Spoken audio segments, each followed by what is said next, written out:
আজি শিঙিমাৰী গাঁও পঞ্চায়তত এখন সভা হয়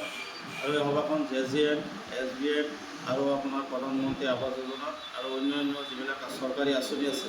এই আঁচনিৰ সন্দৰ্ভত আপোনাৰ NRMৰ বাইদেউসকল, জীৱিকা সখী, আত্মসহায়ক গোট এইবিলাকৰ মহিলাসকলক লৈ এখনি সভা অনুষ্ঠিত হয়। আৰু বিশেষকৈ দেখা পোৱা যায় চৰকাৰী আঁচনিসমূহ যিবিলাক মানুহ প্ৰাপ্য সেইখিনি মানুহে নাপায় আৰু সেই বিষয়ত আলোচনা হয়। চৰকাৰে বিভিন্ন ধৰণৰ ভাল পদক্ষেপ লৈছে আৰু তৃতীয়বাৰৰ বাবে ভাৰতৰ সন্মানীয় প্ৰধানমন্ত্ৰী নৰেন্দ্ৰ মোদী ডাঙৰীয়াই শপত পাৰ লৈ আপোনাৰ গৰীব দুখীয়াৰ যিবিলাক আঁচনি আছে এই আঁচনিৰ ফাইলসমূহ চহী কৰিছে যাতে গৰীব দুখীয়াসকলে আঁচনিবিলাক পায়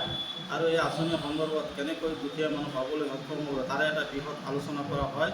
আৰু এই সভাত উপস্থিত থাকে আপোনাৰ শিঙিমাৰী পঞ্চায়তৰ সচিব আৰু আপোনালোকে নিশ্চয় চাইছে যে আমাৰ NRMৰ বাইদেউসকল আৰু জীৱিকা সখী আৰু আত্মসহায়ক গোটৰ আৰু যিবিলাক JGMৰ আঁচনিবিলাক চলি আছে আপোনাৰ বিশুদ্ধ খোৱা পানীৰ ইয়াৰো সঠিকভাৱে যাতে ৰাইজে প্ৰত্যেকটো পৰিয়ালে 55 লিটাৰ বিশুদ্ধ খোৱা পানী পায় তাৰে এটা বৃহৎ আলোচনা হয়। আৰু আপোনাৰ যিবিলাক টয়লেট আছে, চেনিটেৰী লেট্ৰিন আছে এইবিলাক কেনেকৈ পাবলৈ সক্ষম হ'ব তাৰ বিষয়ে এটা বিতং আলোচনা হৈছে।